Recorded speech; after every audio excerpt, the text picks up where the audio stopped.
ran out of welder wire and had my beautiful wife go get me some more. And today we're going to work on replacing the 10-pound spool that goes inside this little Hobart welder. All right, this is her. I've been running this wire, 24 thousandths MIG wire.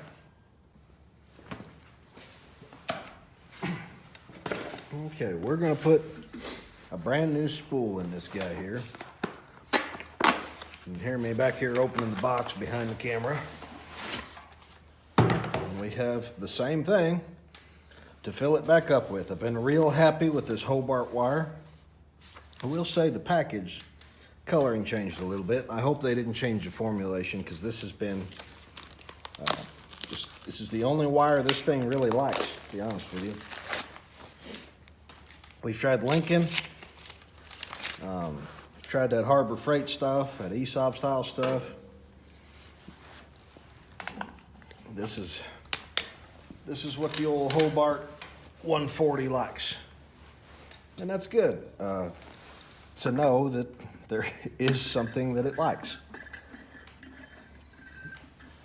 So as I was looking at this before I started filming, I kind of paid attention to where this nylock was as to how far back in there it is. I'm just setting these up here because they can't slide off that way. And this is actually an adapter, this piece here.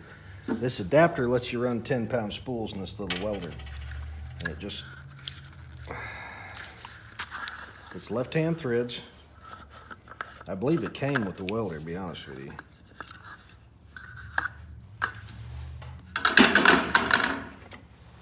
And then pay attention, because you want your welder, your wire, to kick out on this side so it lines up. And then as this goes in, it's got a little pin. Drops in, that pin goes in one of them holes, because it has to transfer torque. Your tensioning device is through here, so that pin being where it needs to be helps keep the proper tension on this whole spool. And then we'll just line that back up. Again, this is not a right-hand thread, this is reverse threaded, left-hand threaded. Goes on there, it needs to be pretty snug. Before I get any further, I'm gonna get my pair of wire cutters. Yep, make sure the shaft goes in the right hole. And I'm gonna get this piece of wire started down here. And before I do that, I gotta get a pair of pliers and pull out of the torch end. And so this is where I run out of wire. Obviously I pulled the outer shield off of it. But you can see, I'm sorry, open the camera. There's a little piece of wire sticking out right there. And that's the end. That's where the drive wheel stopped. So we'll set this back down.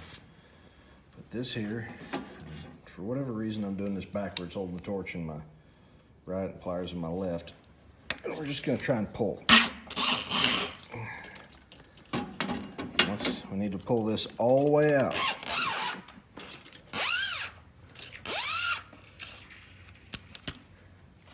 Now the other thing I do at this time, go ahead and pull your contact tip out. It's not a bad time to put new tips in if you want. And then pull this here out, because you want to see your actual wire, that flexible portion sticking out. Once I have attained that, we move to our next step.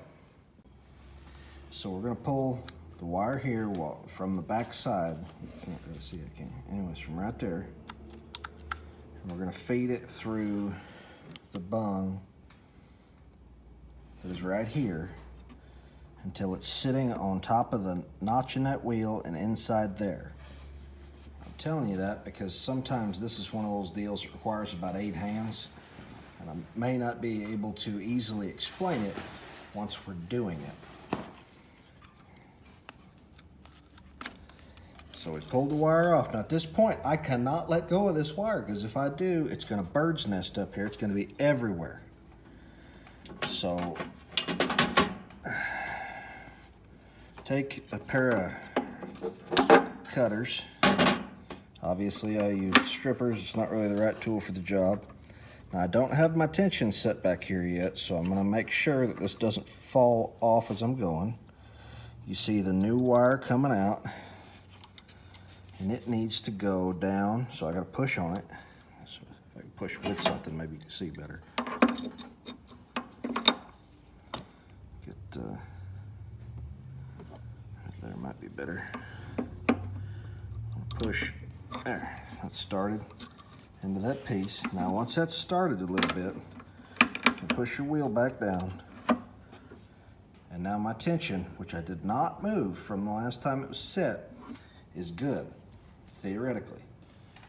Now, there was a washer that went over here.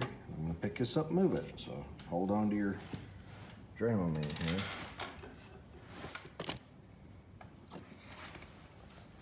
As I look at the washer, I can see, you know, it's I always set one side of the washer is always smoother than the other, and then there's this part that's almost sharper. I always put the sharper part against the workpiece. Put my washer on. At this point, make sure everything's slid back where it needs to go.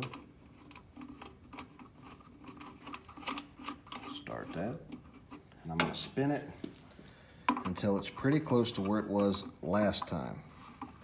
Now, the point of this here is that when the wire stops being pulled down by your machine, that this has just enough tension on it to make it not continue going. So it won't free spool, because when it does, it bird nests. So I had just the thread just starting to stick out of the nylock. That's probably a good spot right there. Now I can turn the machine on as I lean over. And I'm going to reach over and turn the wire speed way up. See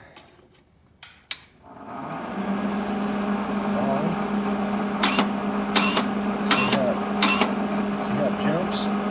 The jump kept going, tells me that this is too loose.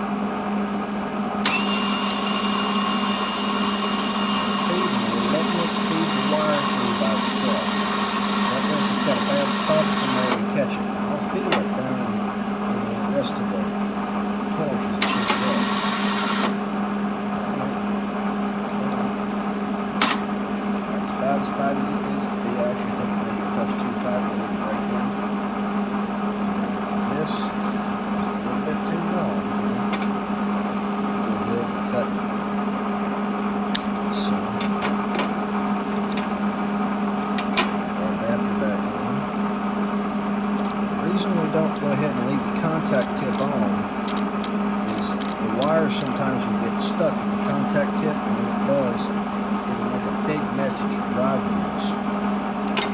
This doesn't have to be super tight. There is some vibration as the wire transfers through it.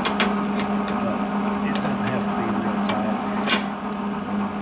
What I'm going to do next is drop the contact tip on the ground to ensure that there are burrs and crap on it. And this one's bent around the block, as you can see.